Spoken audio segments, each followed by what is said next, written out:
Hello, welcome back once again, everyone, to another creator hack. Today, we've got a very special, very valuable creator hack. We're going to be talking all about the hidden costs of messy content and, just what your content organization or lack thereof may or may not be doing to your membership. So we've got myself, Tyler, from the marketing side. We've got the lovely Paulina from customer success joining us today. If this is your first time, welcome to the Creator Hacks. We do these every single month, covering a key topic, and just trying to help you guys out, making sure that you guys are providing the best experience for your members and getting the most out of membership.io. So let's jump over to the slides here, and we're gonna get into messy content, right? Okay, so let's take a look here. We've already gone through that. It's myself and Paul. So today's agenda here, we're talking about what the hidden costs actually are. You might be surprised to find that there's more costs than you might think initially upfront when it comes to your content organization and how it's managed on the back end for you as the membership owner, and then how it's presented on the front end to your members. So we're going to go through that. We're also going to show you exactly how membership.io can handle your content and the best ways to kind of manage content that way. Then we have 4 steps to organized content libraries. You'll see why that's so important in just a sec here. And finally, we're going to give you some next steps so that you're not just watching this stream and just trying to piece things together. You actually have some actionable tips that you can apply to your business, to your membership, and to move forward from today's presentation. Sound good? All right, perfect. Let's get into it. So I don't know if you guys have seen this show, but this is a classic from my childhood. Just, again, reinforcing the theme of today's presentation. All right, we're going to help you guys clean up what you might or might not have done with your content. Okay, so what is the number one reason that your members leave? Right? Well, 43% of users in online learning platforms reported that they leave because they can't find what they're looking for. So it's not necessarily that your content, is good or bad, or that there's too much content or not enough. It's just that it's so cluttered that people can't actually find what they're looking for, what's relevant to them, and that's just causing them to leave, right? If you join something, you pay money for it, you're expecting it to help you out, and then you can't even find anything like relevant for you in the first couple minutes, or digging around the site, you're trying to find something that makes sense to you. It's not a good first impression. And so a lot of people will just leave out of that frustration and that sort of overwhelm, right? So we want it to be as smooth as possible onboarding your members. We want them to have a pleasant experience. And as soon as they land in your membership, know that what they're seeing is exactly what they need at that time, right? So another key stat here to just sort of emphasize how important this is. So Netflix, I don't know if you guys have heard of them or not. They're, a little company. They've been around for a few years, but they report that 80% or about 80% of their total watch time on the entire platform, millions and millions of users, is through personalized recommendations. So it's through the algorithm serving content up to them on their home screens, on their personal pages, rather than, the users physically going in and, searching for whatever shows or movies or whatever that they want to watch. So almost all of their watch time comes from Netflix actually serving the right person, the right content at the right time. And so we are going to walk you through how you can do that inside of your membership today through playlists and content tagging and, some of these great things that Paulina is going to walk you through in just a few minutes here. And you're going to be able to create that same sort of Netflix-like experience for your users to create more engagement, more, content consumption, and ultimately a better experience for your members.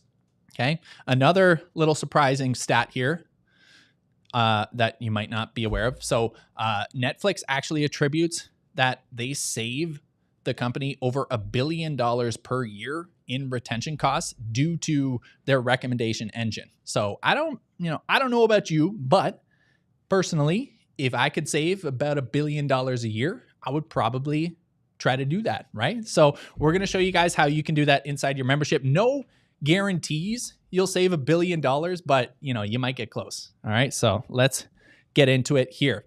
Now, Paulina, what does membership.io offer in terms of providing this experience for the members? And what are we going to be covering in today's presentation? I'm so glad that you asked this question.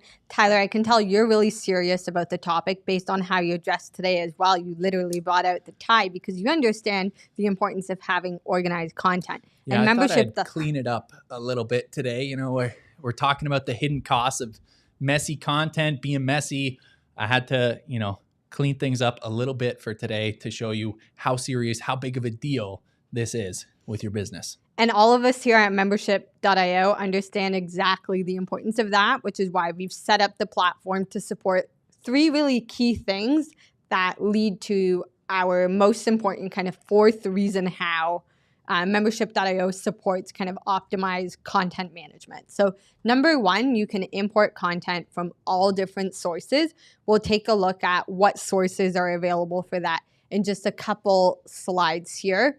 Number 2, as you import that content, it is automatically transcribed and captioned for you. This means that not only is the content made accessible, but it also allows you to do things like write copy assets. So, for example, as you record a guest expert session on Zoom with your members, that Zoom recording can automatically come into membership.io using our media app integrations. Then once that transcript is generated, you can use our Copilot feature to be able to write essentially a summary of that call that you can include in a recap email to your members. So all of these things, when kind of combined together, lead to this 4th kind of handy, kind of very cool party trick that we've been using since 2019, which is that every piece of content that you have inside of your account is searchable by words spoken. So it means that I can search for a term like the messaging map on the top here, and it will automatically take me to the place in the video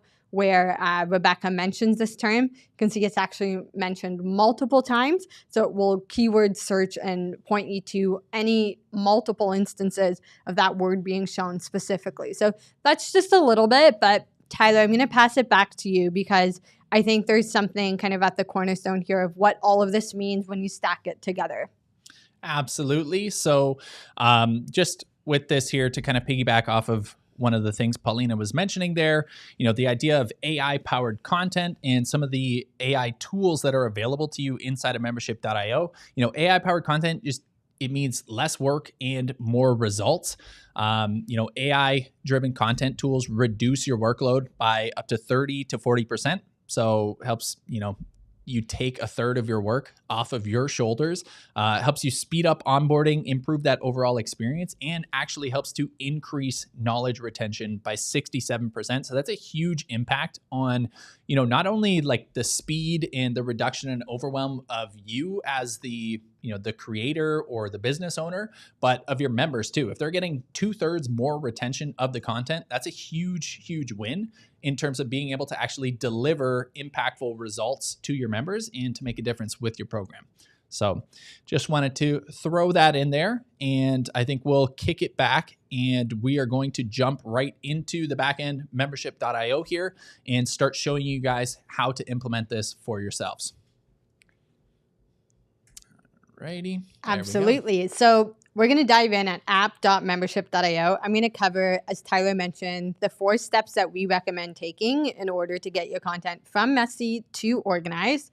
As I go through these steps with Tyler, I want you to know that everything we're talking about in this call is recorded in a written guide on our help center. So you can take your phone and scan that QR code that's on the screen right here. That's going to point you to our guide for organizing your content library. So everything we're talking about on the call today is explained in more detail in that specific guide. So if you find that we're moving a little bit too fast, or if you'd like to learn more and go deeper into specific concepts and features that we're talking about, feel free to follow along there and save it and bookmark that link as well. So with that, not wasting any time here, we're going to start with step 1. So before we upload any content, we want to take the opportunity to ensure that we're setting ourselves up for transcription accuracy. So my name, for example, has a couple different spellings.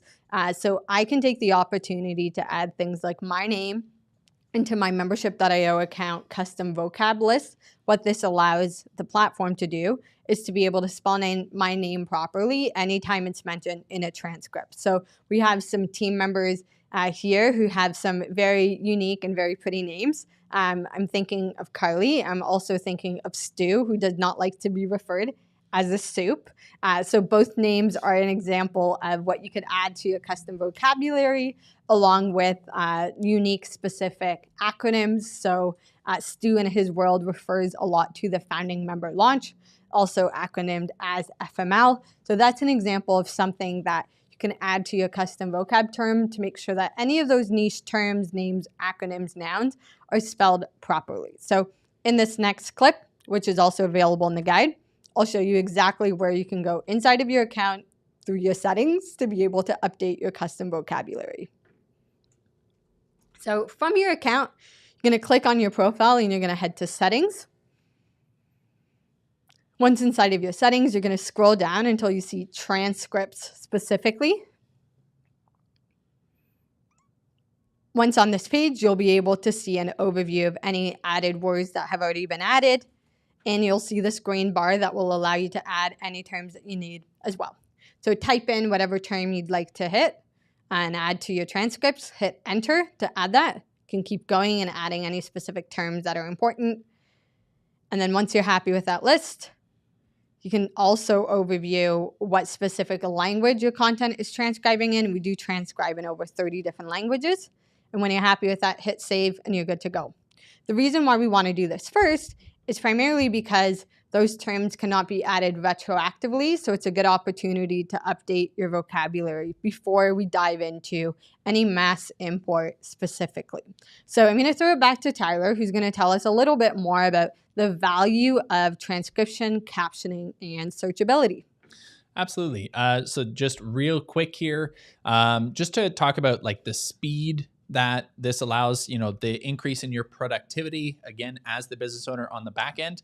These AI tools can transcribe content at a 95% accuracy and, save you basically 70% of your time that you would spend otherwise trying to manually transcribe this or hiring other, manual transcription services, things that you would have to do in the past. This really eliminates both the cost and the time involved with doing that manually. So that's a huge improvement in your overall productivity. And then again, for your members, making your content searchable by keyword. And in this case, it can even be by spoken word, whether that's in an audio or video or what have you. It actually increases their efficiency by 30 to 40% when accessing the learning materials. So if you're, think about it, if you're trying to learn a new skill or about a new topic or something, and they mention a certain topic and you're a member and you want to, go back and kind of study that or make some notes about it, you can literally just type in that word and be like, oh, what was that they said about a messaging map or, the success path? I want to figure that out again. You type that in and it will summarize basically your notes for you and give you references to exactly where the creator talked about that. It's hugely, hugely valuable for your members in terms of, their retention, their ability to learn, and again, get the results and impact that you're ultimately trying to deliver to them as a business owner. So let's kick it back over to Paulina and we'll move on to step number 2 here. Awesome. So once we've primed our kind of custom vocabulary list to get our content in, it's time to start moving that content in. So for step 2 specifically, we're going to connect your media apps to import any existing and future content, keeping in mind that you may have content that doesn't exist in a supported media application. We'll also take a look at how you can import content actually from your computer. So you always have the option to upload directly from your computer, which is super useful if you do have content that's just stored on a hard drive as well. So from inside of the transcripts page, which is where we left off Last, we're going to take a look at how we can get from our transcripts page to our media apps page. We'll take a look at some of the media applications that you can currently connect with your membership.io account. We'll see how we can connect those accounts. We'll see how that content appears in our library specifically. So from inside your transcripts page, click on the apps page. On this page specifically, you'll be able to explore any of the media applications, as you can see here, that membership.io currently integrates with. Most of our kind of most popular sources we've been able to add throughout the years. So 90% of use cases, are able to import content based on that. You can click a source and learn more about how to connect that specific source, as there's some platforms, for example, Zoom versus Vimeo, that have different instructions. We've linked that at the top. So feel free to follow along for those specific instructions. And then when you're ready to start importing, I'll do a podcast one as an example. You're going to follow the instructions listed. In this case, I'm pasting the link to Stu's podcast. I'm going to add that in. You can see here that it's immediately showing up as a connection. When I click on Open in Library, we'll start to see that connection between your apps page and your library page, because I connected that integration on my apps page, but everything funnels into the library specifically. So I can see that a folder has been created, and I can see basically a list of all of the specific podcast episodes that are tied to that. Now, what's important at this step specifically is we haven't imported any of that content yet. All we've done is we've just made that initial kind of handshake between membership.io and, in this case, Stu's podcast. We have the choice at this point to choose between either importing every piece of content. You can select individual ones by clicking import. And you can also do kind of a combination of both, where you import kind of the files that you want for now, maybe just the last 100. And then moving forward, you can have the option to have it auto import as well. We want to give you this control because each membership.io subscription plan has a different kind of hour capacity. So if you're on the start plan, you can upload up to 50 hours total inside of that account. If you're on the grow plan, it's up to 250 hours. If you're on the scale plan, it's 500 hours specifically. So you can see why it's important to upload that content. Before we take a look at how we can actually press import to be able to start bringing that content in, I do want to cover one of our frequently asked questions, which is, what specific content can you upload? And let me try my remote one more time. Okay, good. It worked.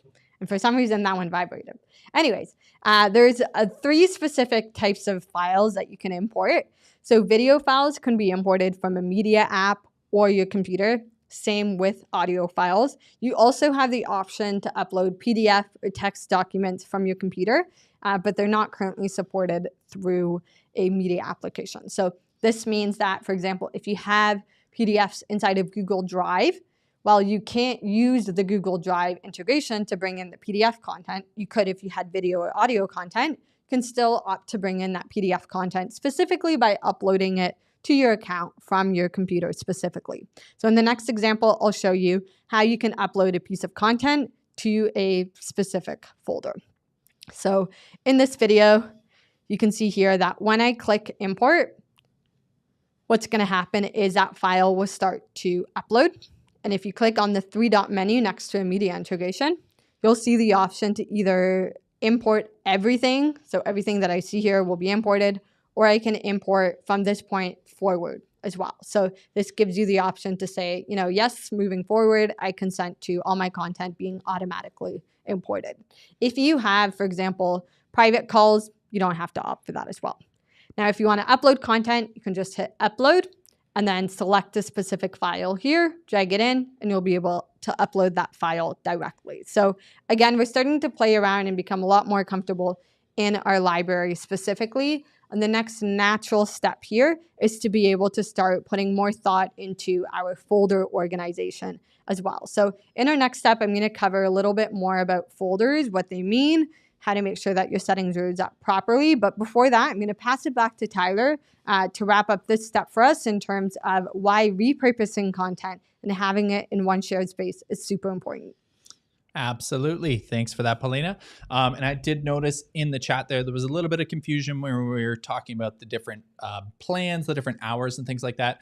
Essentially, we're just saying that depending on what plan you're on inside of membership.io, there is a capacity limit to your plan. So you just want to be mindful of which content you're uploading. If you're on one of the, like a start plan or something with a lower capacity for content, if you've got a YouTube channel that's got 13 years of videos in it and stuff that's not relevant at all, maybe you only want to import the more relevant content from that. But essentially, you can upload content directly from your PC or import from pretty much anywhere. That's what Paulina was showing in that previous step here. And if we go to the next slide here, we can talk about what the importance of having that content inside of membership.io is and how it helps you so much more as the business owner. And this is talking about the repurposing flywheel. So using things like AI Copilot or the AI chat inside of membership.io, you're able to repurpose your content into a ton of different ways. So for example, let's say you have a video where you're, sharing lessons, you're teaching something through your videos, but maybe you want to convert that into a blog post, or maybe you want to write some Instagram posts or Twitter threads or something like that, or X, is what it's called now. But maybe you want to repurpose it into social posts. Maybe you want to write some email campaigns. Maybe you just want to structure like quiz questions or homework assignments for your members. With AI Copilot, you can do that all with just a simple prompt, right? So once your content is inside membership.io, whether it's imported from your socials or it's uploaded from your computer, you can actually repurpose that. You can say, I want to write a 3 email sequence talking about this and this and promoting this idea or this piece of content. And it will reference that specific content in your library and generate the responses for that. Likewise for social posts, and same with, again, if you want to create like little homework assignments and stuff, if you have sort of core lessons, you can be like, give me 10 quiz questions that will help my audience get a better understanding and, have further retention of this topic so that they really understand it. And it'll spit out, 10 valuable questions that can help reinforce your teachings and just, again, help to emphasize, make that bigger impact on your audience in terms of creating the results. And this was just a stat there that, most creators only use 10 to 20% of their content more than one time.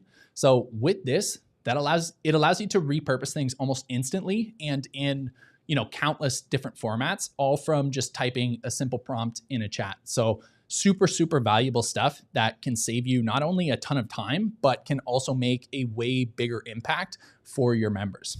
Okay, so let's kick it back over. I had one more slide just to emphasize, 2 more slides. Okay, great. Just to emphasize how much time, this can save you. So if we think about what the manual backup and upload process, typically is, you've got to, spend a few times with each video, whether that's YouTube, Instagram, TikTok, every single time. If you want to like back that up in a Google Drive or Dropbox or something, you're spending 5 to 10 minutes on that.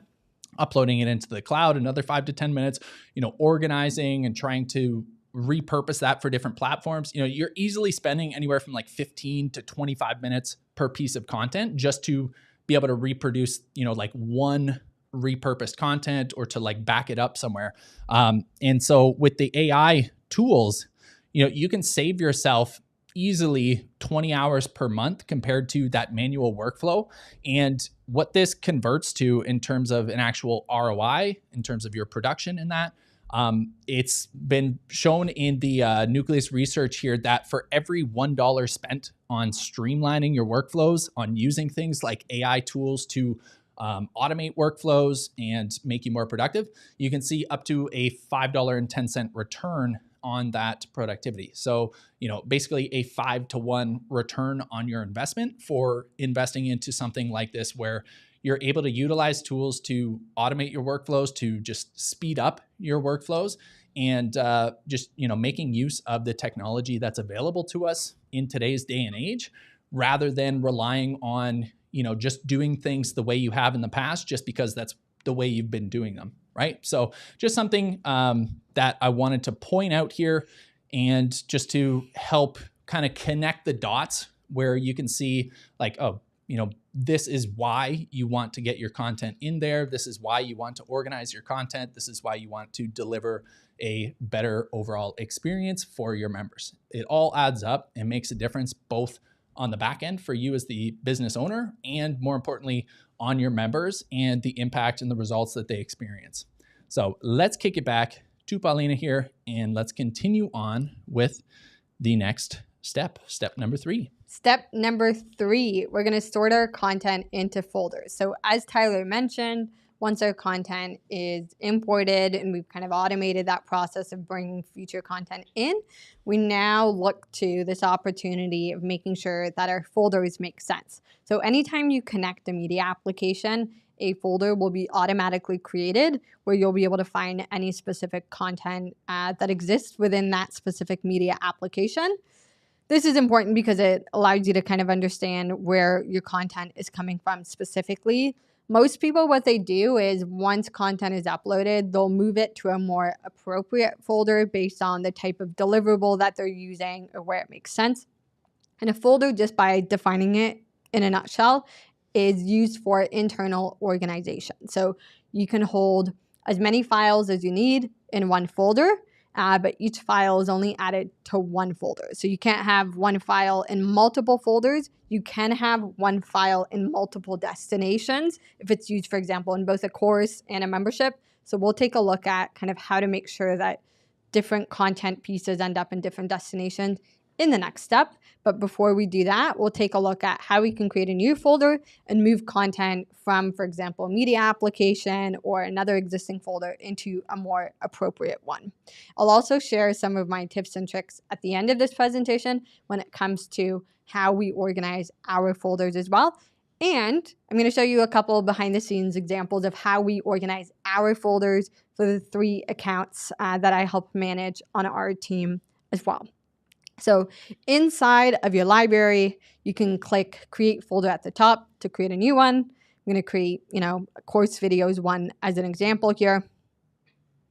And if you're looking to upload content, you can either, use a computer automation one here to bring content in from your computer, or you can select existing files, edit those. You can do a bulk option here. You can move them to that folder specifically. So you can see that in this specific example, I have a couple kind of emoji coded folder examples. I find that helps kind of group folders together. Currently, you can't kind of arrange in what order folders appear. It's either sorted by most recent or least recent and alphabetical. So I like sorting my folders with like the same emojis at the beginning because it helps me kind of visually understand exactly what folders go together for a specific course. Now, depending on how much content you have, you may need more than one folder to help you deliver, for example, one membership. You may have, masterclasses together and, Q&A replays in another folder. Maybe there's so much of it, so it just makes sense to separate them. Really depends on the volume of content that you're working with. And I want to stress that there's no right or wrong answer to this. So this is what's worked for us and our team. And these are the processes that I use to help Stu and his team manage 6,000 files in one of our membership.io accounts. So where possible, if you can put some thought into how you want to make sure that you're organizing your folders and then passing that information on to your team, it's super important. We had a really great example yesterday where Kyle and I were going back and forth in terms of some files that had to be added for Stu's membership. So Kyle knew immediately, based on the program that those files were going in, where to upload them, and I knew where to find them directly. So taking this time now to kind of clean up that content and set processes with your team goes a long way in terms of helping you find that content easier and repurpose it as well, which, as Tyler mentioned, is super important. So just a couple quick examples here of what's worked for us. For our membership.io account where we host trainings like these, I've separated out our folders to Stu's podcasts because there's a lot of them. There's like 200 files, so I keep them together. I have internal content separate. So usually if it comes in from Zoom, I will move it there to make sure that the team knows that it's an internal resource and we shouldn't touch it. I have paid content separate.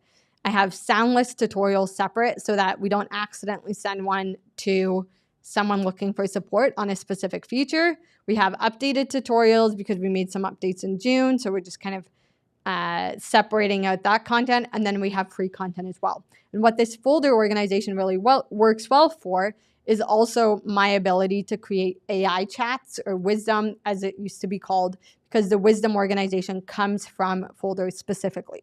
So that's one example. There's probably maybe 200 total video, audio, PDF files in this specific folder, but this next account has a lot more. So I was not kidding. There's over 6,000 files here. But look, I keep my folder list to 28 total folders that hold up to 6,000 files total for the account. So it can be done. I promise you.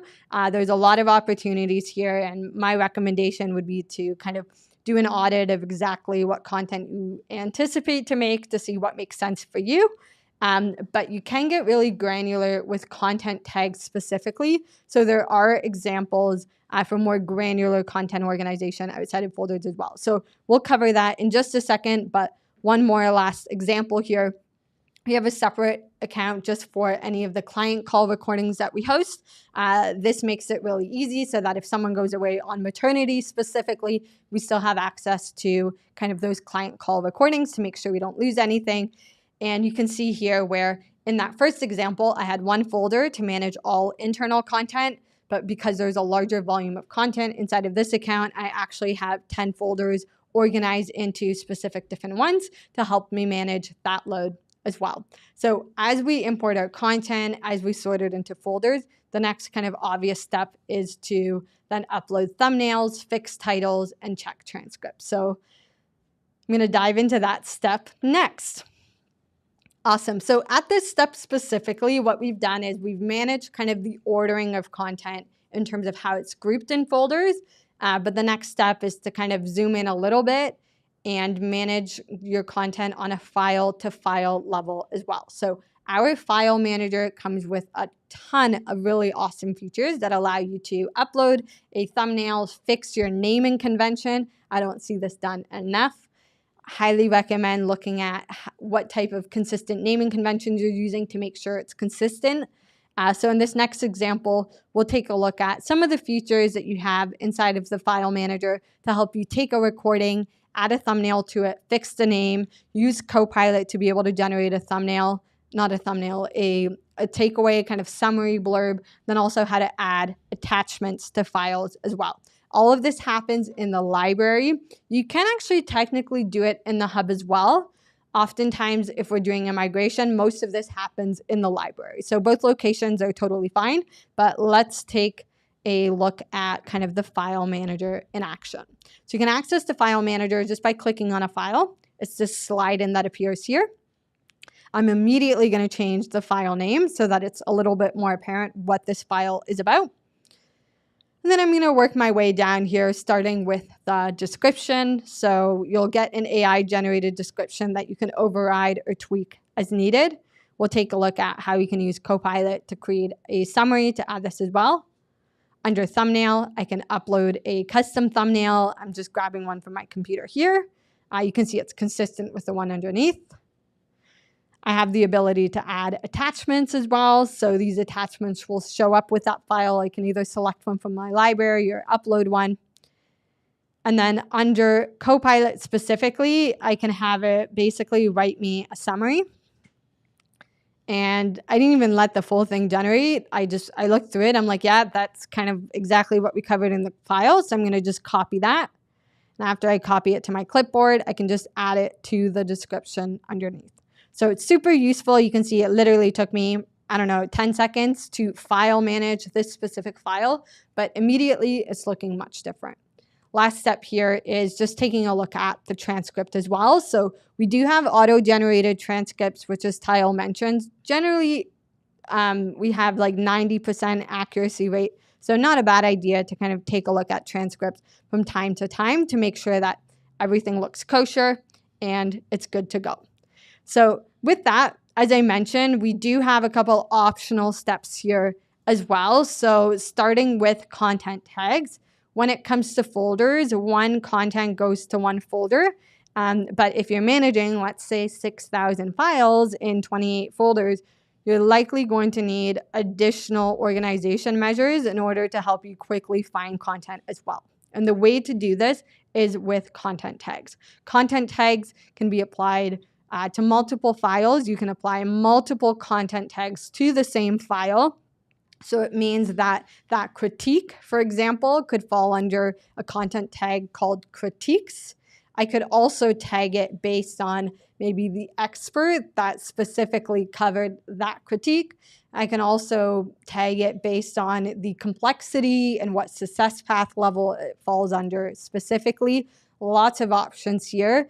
I recommend taking a look at what makes the most amount of sense for you. If you're starting with not too much content, you don't have to tag your content now. You can always come back later on, maybe once you have more content, or if you have an understanding of why it makes sense to tag your content, you can always go back later and do that as well. So let's take a look at kind of how these content tags appear inside of the library, and we'll be able to take a look at how we can generate a new content tag and apply it to a file as well.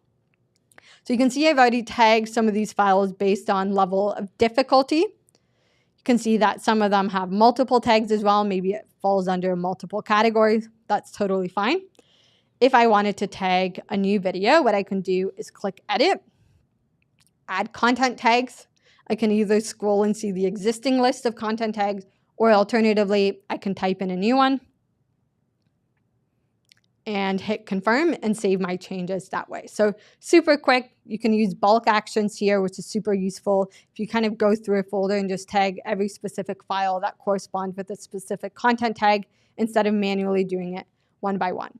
So with that last piece here, and then I'm going to pass it back to Tyler to share a little bit more about why that personalized organization, as we saw with content tags, is important. Before I do that, I wanted to talk a little bit more about two really important optional steps that you can take at this point. Number one, playlist automations. This is the idea of being able to connect either a folder or a content tag to a playlist inside of your hub. The primary difference between folders and playlists is that folders are used for internal organization. Your members will never see what those look like or what's inside of it, but you have the option to share your content. And if you do share your content through a hub, we share it through playlists specifically. So oftentimes your folders and your playlists will look relatively the same, but they do serve different purposes here. What this playlist automation allows you to do, is one of the many awesome things that membership.io offers, is that you can connect a content tag to a playlist, which means that anytime there is a new file that has that tag, it will automatically be added to the right destination.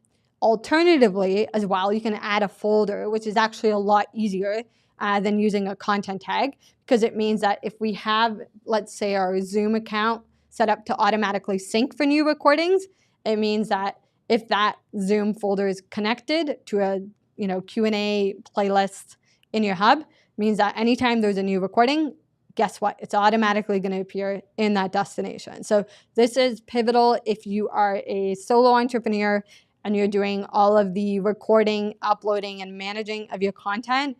It will shave off a lot of time if you don't have to babysit that content and if it automatically appears for your members when it's ready specifically. So let's take a look at a really quick example in the case of call replays specifically to see how you can create a connection between a call replays folder and the playlist for that inside of your hub. So starting from our library, let's say I wanted to automate this specific playlist. What I'm going to do is I'm going to open the content tab of my hub, and I'm going to create a new playlist here. I'm going to call it, I don't know, like call replays, and I'm going to set the visibility to members. And right now there's no content in it, but if I go on the settings of that specific playlist, I can automate it to a folder. What happens when I select that call replays folder and I save my changes, very important. I can also add content tags, which I'm not going to do at this step. So what happens when I go back is there's now content in there. So you can see it comes in there instantly. It allows me to automatically just sort things in the right order, which I can't do in folders, and make sure that it's ready to preview for my members specifically. So really quick, simple step that goes a long way in terms of automating that workload when it comes to content management processes.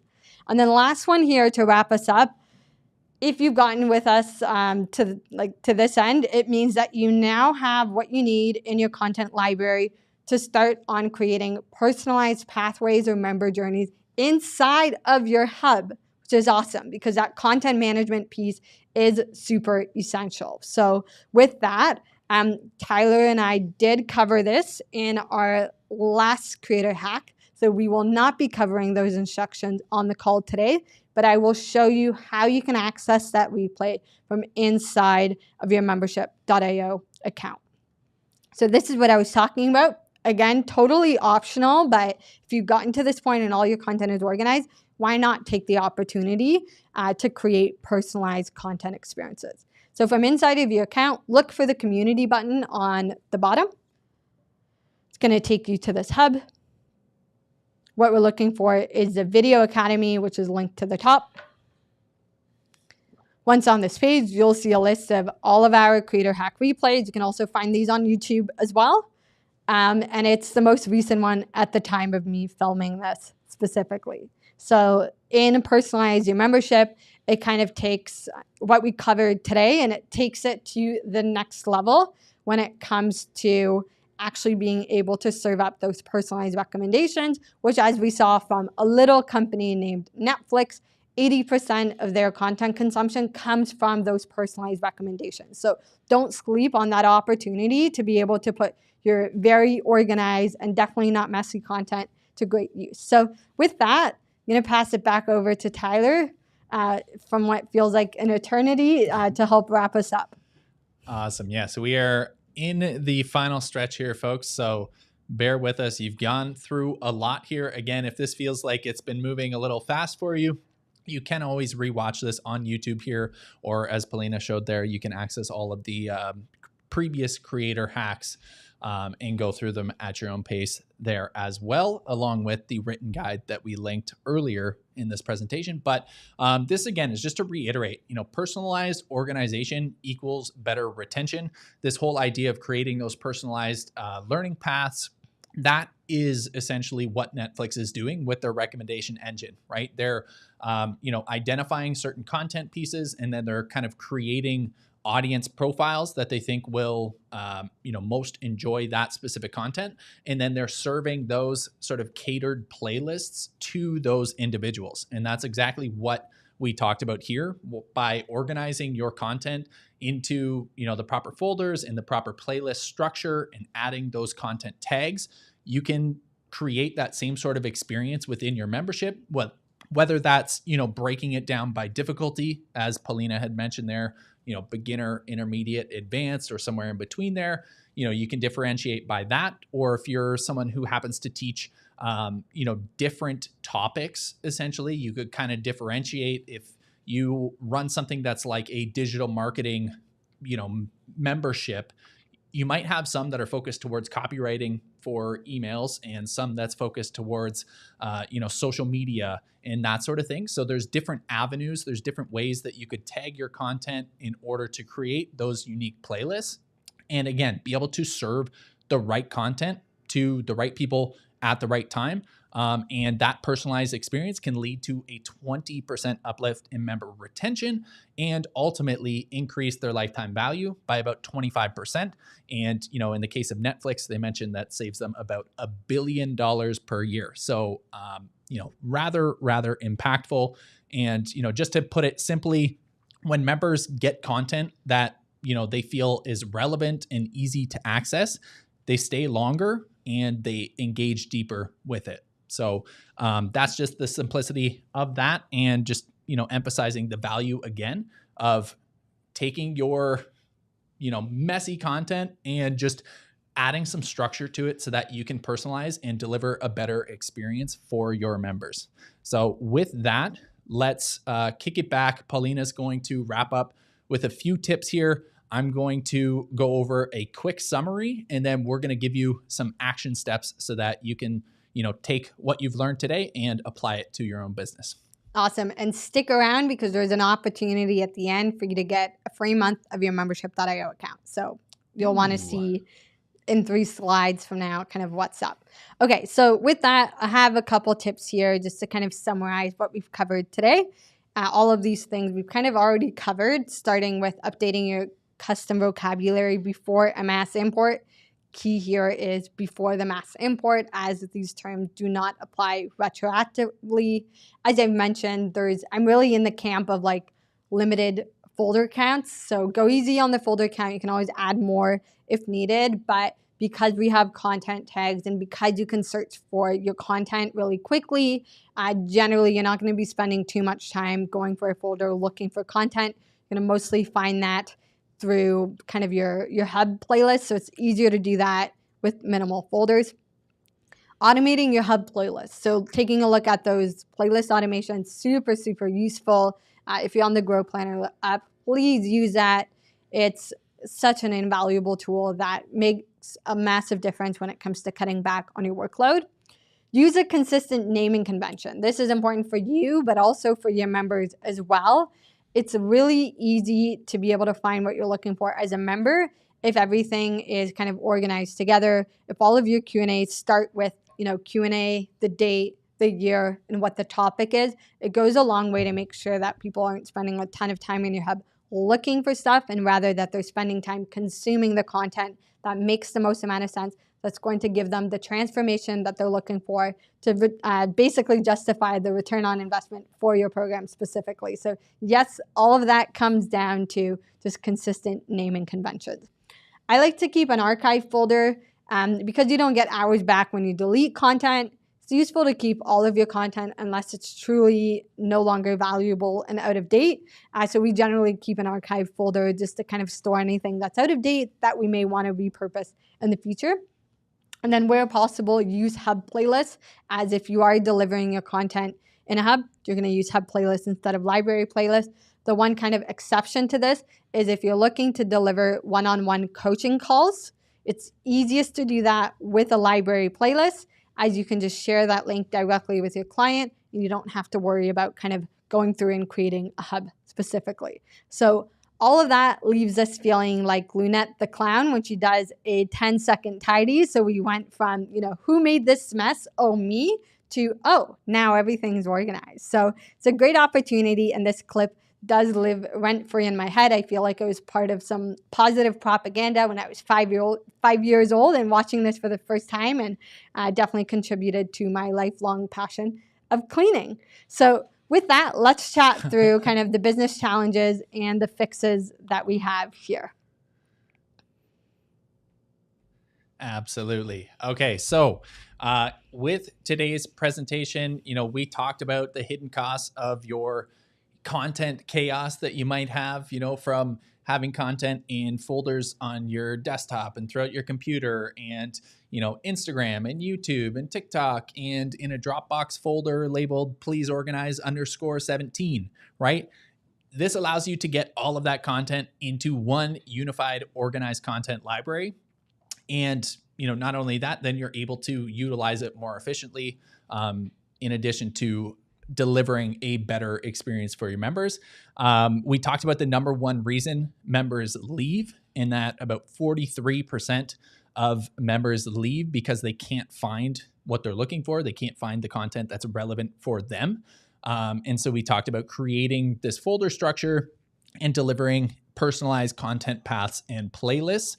And again, we have our previous hack on personalization. So this is almost like a preemptive step, the preliminary step to that personalization one. So it'd be really good if you haven't seen that yet, after you've watched this one, to go back and review that, and that'll help with implementing this whole process as well.